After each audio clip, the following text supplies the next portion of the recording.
Olá! Então, nesse vídeo, vamos fazer alguns exercícios para a gente estar retomando o conceito de reta, semi-reta, segmento de reta e ângulo, tá bom? Vamos começar com o nosso conceito de reta. A reta, vamos pensar como se fosse uma linha. E essa linha, ela tem dois pontos para que a gente tenha certeza de que ela é uma reta, porque na geometria, por dois pontos se passa uma reta. Então, toda vez que nós temos esses dois pontinhos em cima de uma linha, nós sabemos que essa figura se trata de uma reta. E uma semi-reta? Uma semi-reta é quando essa linha ela é limitada em um dos extremos por um pontinho. E o outro extremo não é limitado, não tem nada limitando ela. Prossegue. Então, aí a gente tem uma semi-reta. E um segmento de reta é quando nós temos essa linha e os dois extremos são limitados por pontos. Então, a gente tem um segmento de reta.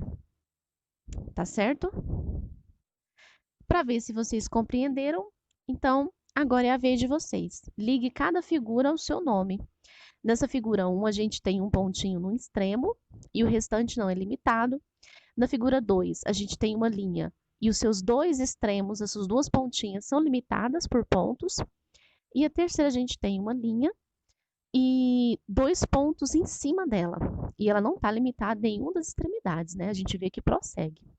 Então, vocês vão ligar cada figura ao seu nome, né? Se é uma reta, se é uma semi-reta ou um segmento de reta, tá bom? Agora, vamos para ângulos. Quando a gente tem duas semi-retas, encostando o pontinho delas em comum, vai ser o pontinho que está limitando um dos extremos dela.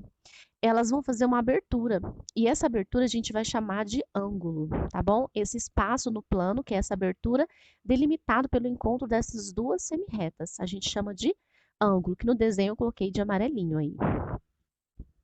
Existem alguns ângulos que a gente tem que saber, são os ângulos notáveis. Esse primeiro ângulo aí é o ângulo formado quando duas semi-retas se encontram e a figura que forma, o espaço que limita, né, é semelhante ao encontro do chão com a parede, bem retinho. Então, a gente chama de ângulo reto e mede 90 graus, tá bom? Essa segunda figura, quando a gente tem qualquer ângulo menor que 90 graus, ou seja, que cabe dentro daquele espaço ali, que seria o piso e a parede, né, como exemplo, qualquer ângulo que fique dentro daquilo, seja menor, é um ângulo agudo, tá bom?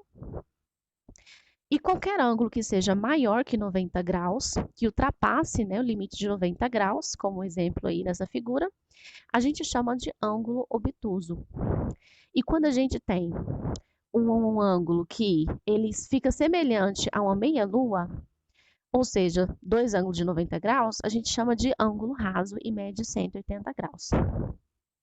E quando a gente tem um ângulo que faz uma volta completa, ou seja, duas meia-lua, que seria essa de cima e essa de baixo, a gente denomina ele de um ângulo de 360 graus ou um ângulo de volta completa, tá bom?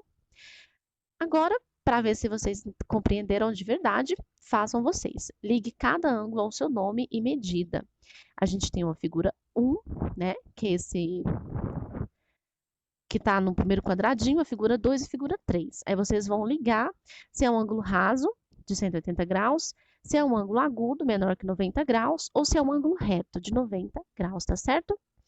Beijo, até o próximo vídeo, que eu vou estar explanando com algumas atividades, mais alguns dos conceitos que foram abordados naquele primeiro vídeo, tá certo? Abraço!